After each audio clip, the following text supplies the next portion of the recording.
جس کا آخری نتیجہ کیا نکلتا ہے؟ نعوذ باللہ کہ ہماری کتنی عزت دار خواتین اپنی عزت سے محروم ہو جاتی. اتنے کبھی دھندے ہیں.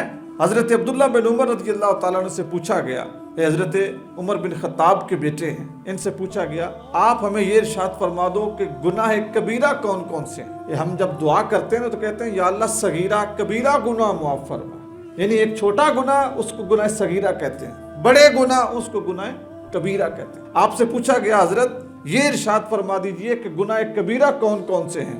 حضرت عبداللہ بن عمر نے فرمایا یہ 9 گناہ ہیں. کتنے؟ 9.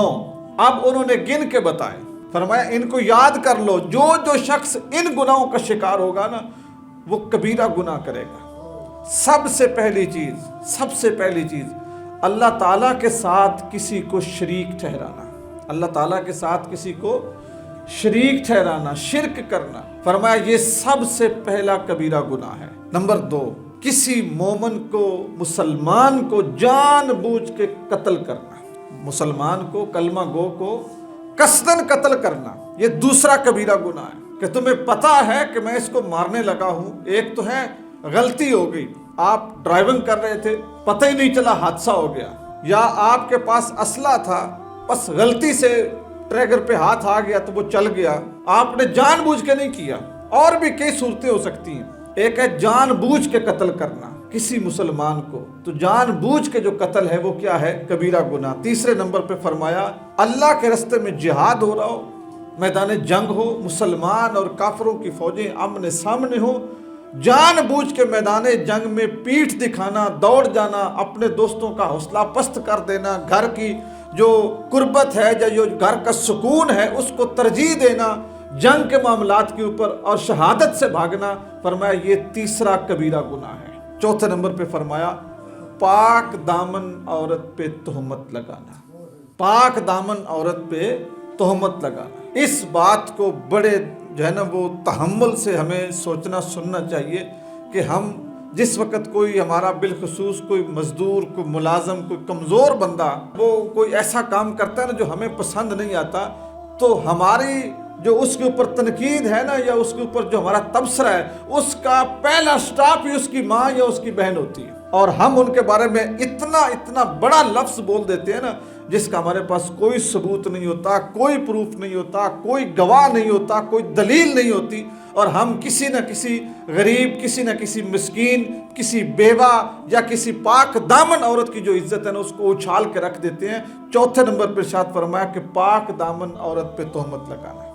میں یہاں پہ اس ضمن میں ایک حدیث آپ کو عرض کروں گا. رسول خدا صلی اللہ علیہ وآلہ وسلم کی بارگاہ میں اس ٹاپک پہ گفتگو ہو رہی تھی، پاک دامن عورت پہ تہمت لگانا.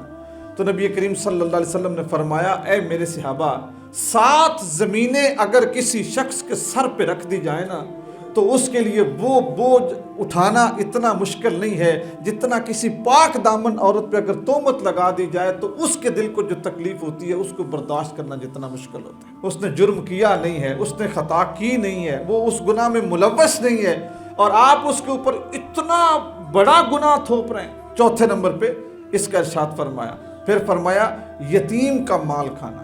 یتیم کا مال کھانا، یتیم کا مال کھانے میں فیملی لوگ بھی شامل ہوتے ہیں. ایک بچہ چھوٹا ہے، باپ دنیا سے چلا گیا تو اس کے جو چاچو ہیں، جو ماموں ہیں، ظاہر ہے وہ دکان ہے، زمینداری ہے، وہ ان کے پاس ہوتی ہے، تو ان کے اوپر یہ عین فرض ہے کہ جو اس یتیم بچے کا حق ہے نا اس کو اپنے پروٹوکول میں نہ استعمال کریں بلکہ اس کو اس بچے پہ، اس بچی پہ اور اس بیوہ پہ خرچ کریں. صرف یہی چھتری ڈالے رکھنا، وہ نکے نکے جا تک چھڑ کے مر گیا من پچھو نندا اور کون آئی من اسی نندے ہوتے اینج ہو گیا جو چھتری ہوندی ہے، اور دوسرے کھاتے وہ سارا کچھ گول کرتے رہنا اور ان یتیموں کی جو داد رسی ہے نا اس کو کسی حوالے سے بھی پورا نہ کرنا، یہ ظلم ہے. اسی طرح وہ چیریٹی کے ادارے چاہے وہ گورنمنٹ کے ہوں چاہے وہ پرائیویٹ ہوں، زکوٰۃ کمیٹیاں ہوں، عشر کمیٹیاں ہوں، زکوٰۃ کے چیئرمین ہوں، یا گورنمنٹ جتنا زکوٰۃ کے پیسے کو اکٹھا کرتی ہے وہ، یا اسی طرح جو پرائیویٹ لوگ یہ کام کرتے ہیں